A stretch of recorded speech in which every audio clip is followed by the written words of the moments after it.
bom que cada um acredite que é uma individualidade e que defenda isso, responda por isso. Observando aqui esse meu cenário, eu fico me colocando no lugar de outras pessoas, outras formas de pensar, outros gostos, imaginar o que essas pessoas pensariam disso. Uma pessoa que para ler um livro precisa fazer um cenário, você precisa botar um papagaio de mentira aqui pousado na cadeira.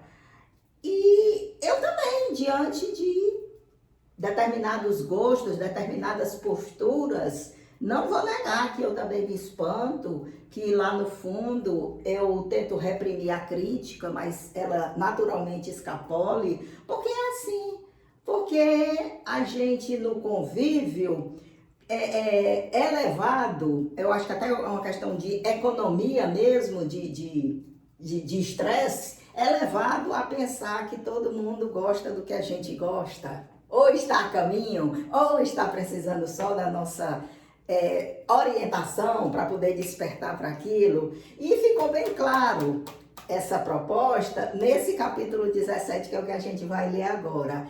A Clarissa, como ela mostra a turbulência, a curiosidade que ela tem com tudo e o embevecimento que ela fica vendo a variedade das coisas do lado de fora daquele ambiente que ela mora. Porque nós somos totalmente diferentes uns dos outros, mas aceitamos ser adestrados com uma certa facilidade, não é?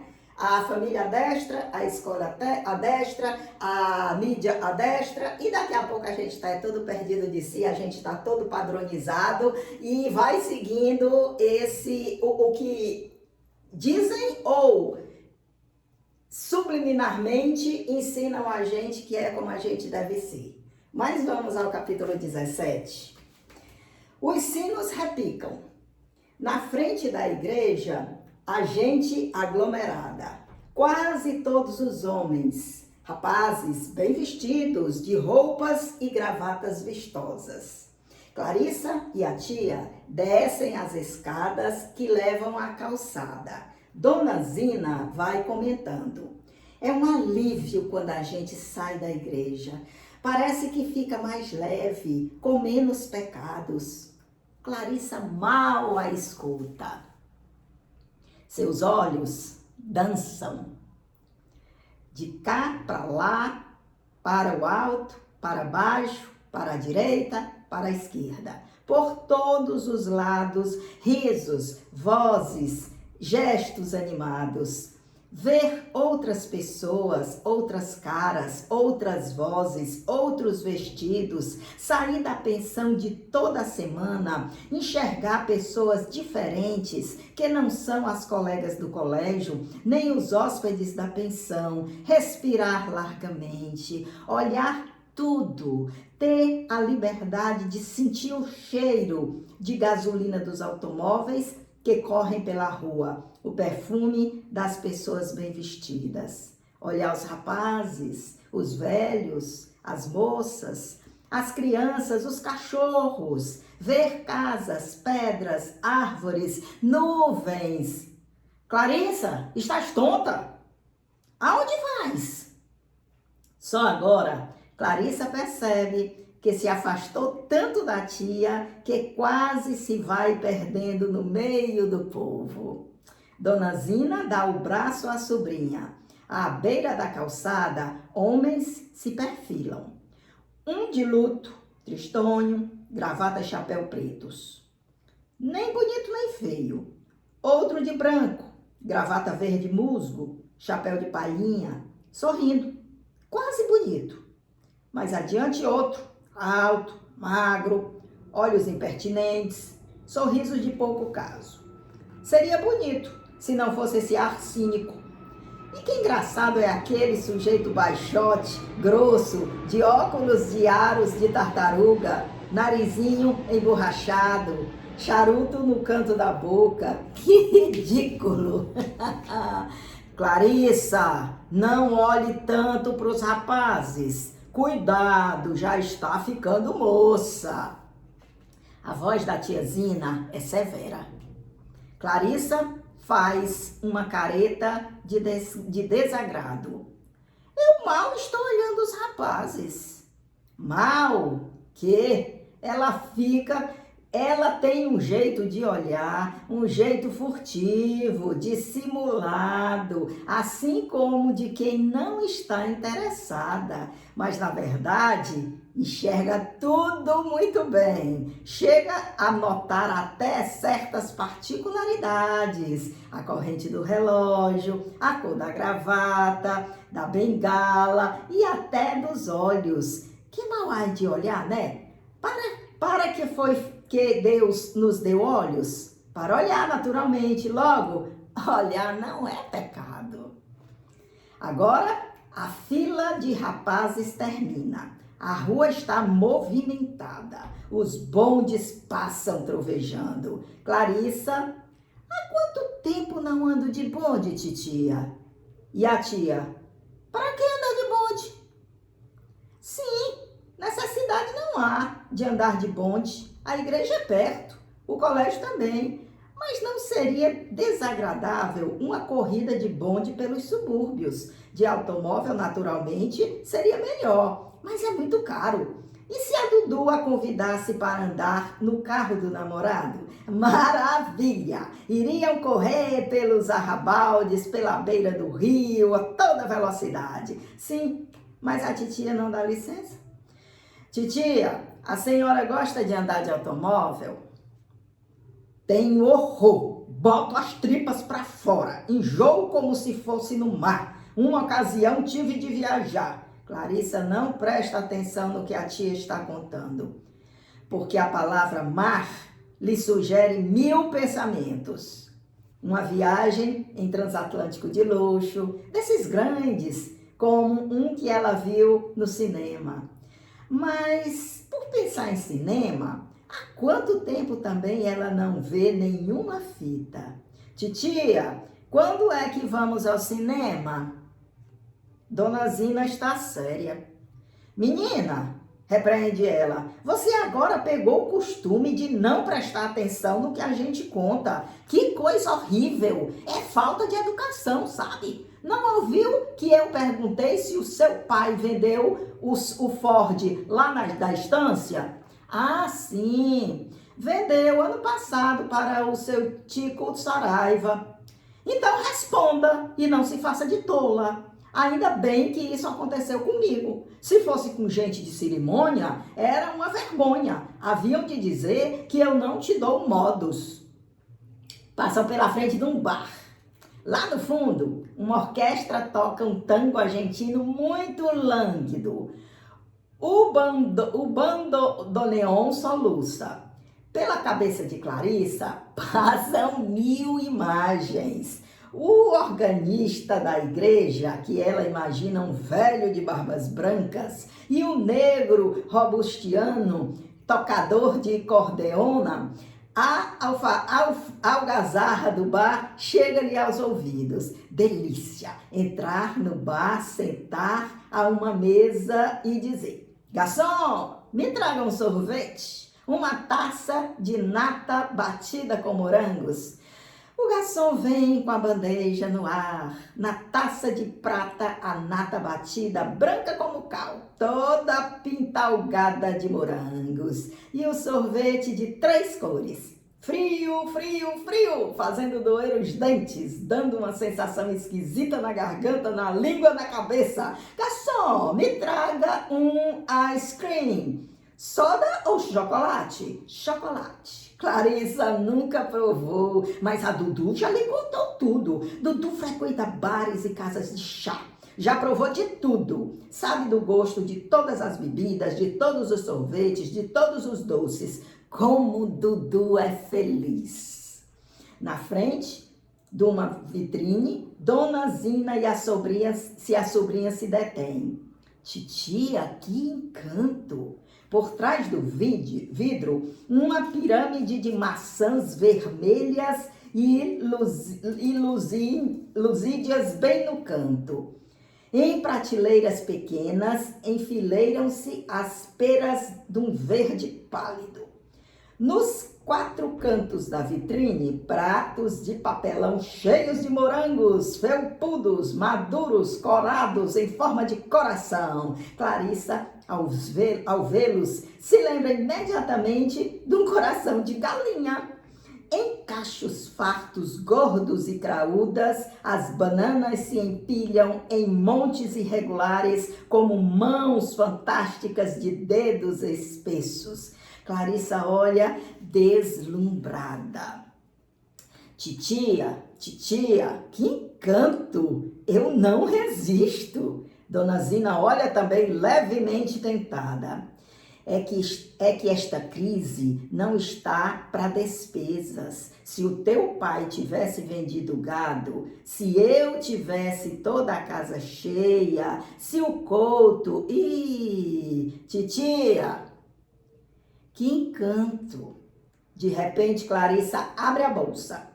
O seu rosto se ilumina. Estende 2 dedos para dentro da carteira.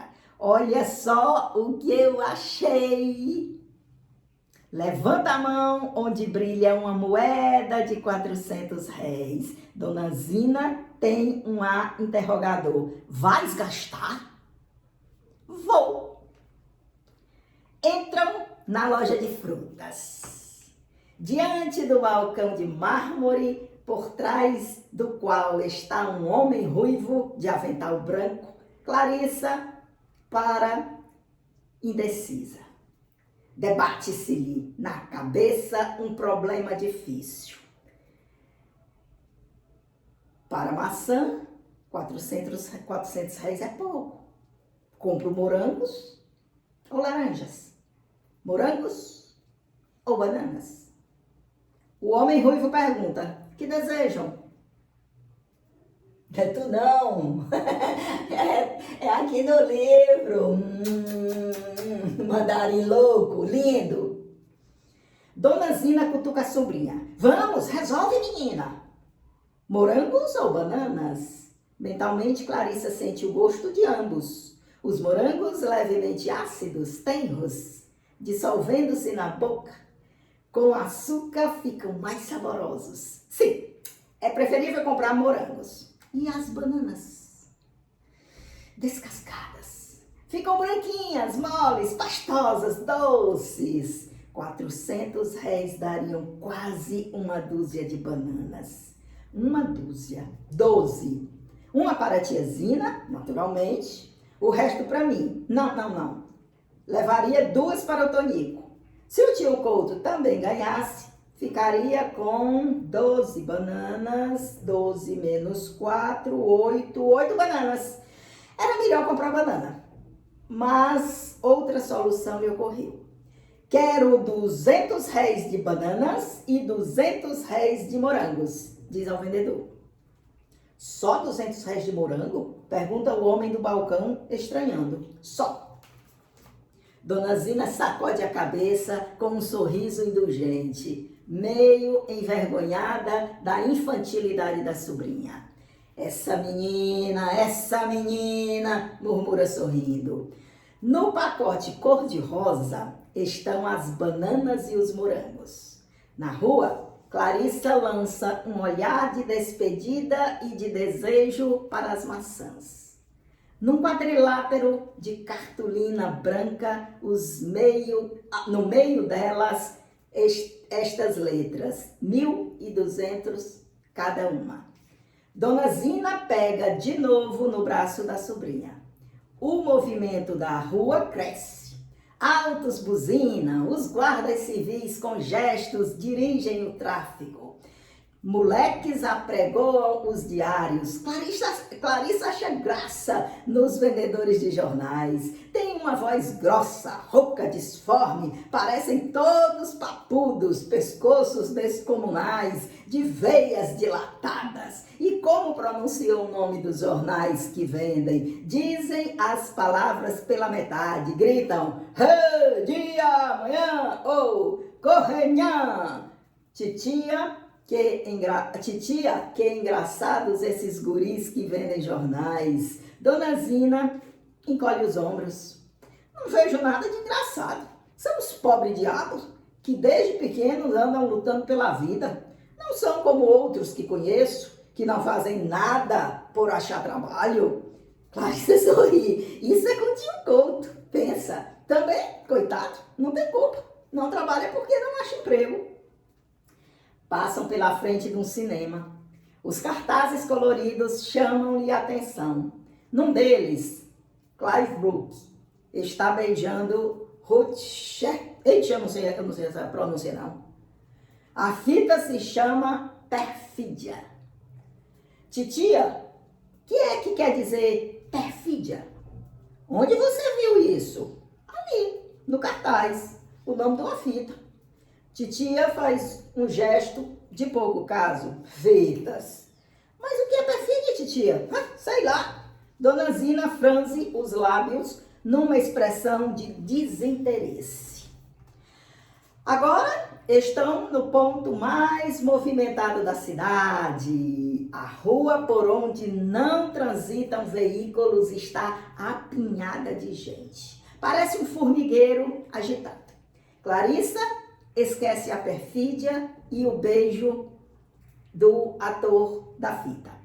Quanta gente pensa, parecem formigas, uns vão daqui para lá, outros de lá para cá, de vez em quando param uns na frente dos outros, conversam, depois seguem de novo o seu caminho. Bem como as formigas, se as cigarras viessem pedir comida a estas formigas, elas responderiam: que fizeram vocês durante o verão? Cantamos? Cantaram? Pois dancem agora. Como são más as formigas. De súbito, Clarissa sente que a empurram. Que susto! Chocou-se com um senhor gorducho que se desfaz em mil desculpas, tirando o chapéu muito pálido. Estúpidos! Resmunga Dona Zina. Não enxergam quem vem pela frente. 2 segundos mais e Clarissa esquece o incidente. Os seus olhos dançam, curiosos, encantados. As pessoas passam por ela. Ela passa pelas pessoas. Umas riem, outras estão sérias. Caminham rápido, brilham um instante, somem-se depois. Bem como uma fita de cinema. Clarissa mal lhes pode perceber as feições. Agora, num grupo, vem ali na frente 4 moças. Uma tem uma blusa cor de salmão. A outra é morena de olhos graúdos. A terceira é baixa e está de vestido branco. E a outra? Some-se o bando. Some-se no bando. Agora passa um casal. Ele alto e magro. Ela baixa e parecida com uma gatinha. Clarissa vai como num sonho, encantada com aquele espetáculo numeroso e variado. Tomara que isso não acabe. O rumor de vozes não cessa. É confuso, festivo.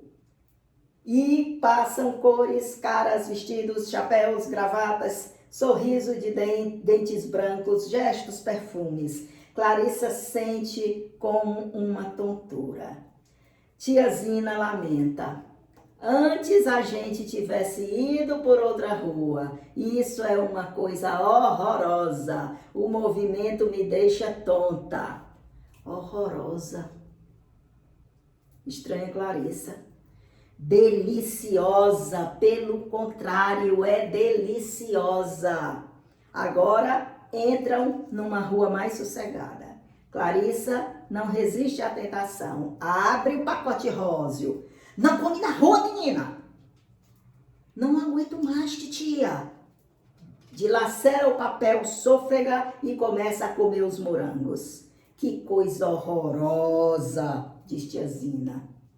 Os dentes de Clarissa trincam a polpa tenra. Maravilhosos, titia, maravilhosos. Dona Zina, escandalizada, tu não tens modo mesmo. Pelos cantos dos lábios de Clarissa escorrem o sumo rosado dos morangos. Eita, que lição a gente acabou de receber! A gente sempre vai conviver com pessoas assim, que não sentem o que a gente sente, que não pensam como a gente pensa, que não vivem como a gente vive, que não são a gente. Muito simples. Elas estão erradas? Elas que se virem para administrar a vida delas, assim como a gente tem a obrigação também de se virar para administrar a nossa da forma melhor possível. Você veja que essa contenda foi durante a caminhada toda, o passeio todo, a Clarissa sintonizada com determinadas coisas, que para ela estava suando, fazendo um efeito muito positivo, e a tia Zina conectada com outras tantas coisas que ela reagia de forma negativa. Essa somatória não é assim, nem natural, nem surge assim espontaneamente naquele momento. Não. Isso tudo é um somatório da vida toda. Ainda que uma tenha tido poucos anos de vida e a outra tenha tido muitos anos. Poucos anos significa pouca experiência, muitos anos significa muita experiência. Mas o somatório disso, eis a verdade, é que resulta nisso que a gente é. Como a gente lida com o outro e como a gente lida consigo e como a gente lida com o todo, certo? A gente viu a multiplicidade de coisas que passou pela cabeça da Clarissa, que passou pelos olhos da Clarissa, enquanto a tia Zina ficou martelando num ponto só, num ponto negativo, num ponto de desagrado, num ponto de contrariedade. Assim feito, como se a diversão da dona Zina fosse se contrariar. Fosse com uma coisa, fosse com outra. Mas ela tinha que estar se contrariando. Ela estava sempre armada, encapuçada, encoraçada para ver uma coisa ruim do que for que tivesse na frente dela, do que for que elas estivessem vivendo. E a Clarissa, exatamente o oposto. Estava armada para ver sempre, tirar sempre, extrair das coisas cores, encantamento, ter curiosidade a tudo que estava passando na frente dela. E como terminou o passeio, a dona Zina não arredou pé, não refletiu, não mudou a postura. Acabou ranzinza como se mostrou durante todo o trajeto. E a Clarissa, a princípio, mais somente de observar e dizer uma coisa aqui acolá, se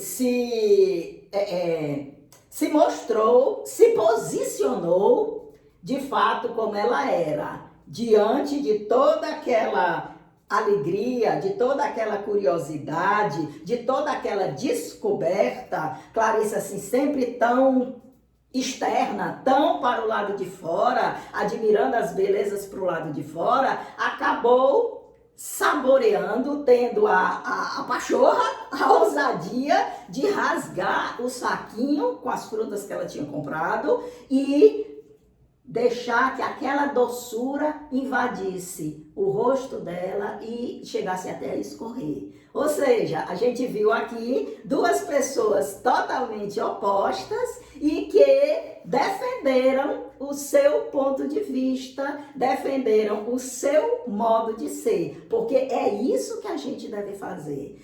Não se pode dizer que é melhor agir como a Clarissa ou melhor agir como a tia Zina, porque ambas são diferentes, ambas se tornaram aquilo até essa altura da vida delas e aquilo é a expressão mesmo da verdade delas, é a expressão do que elas são.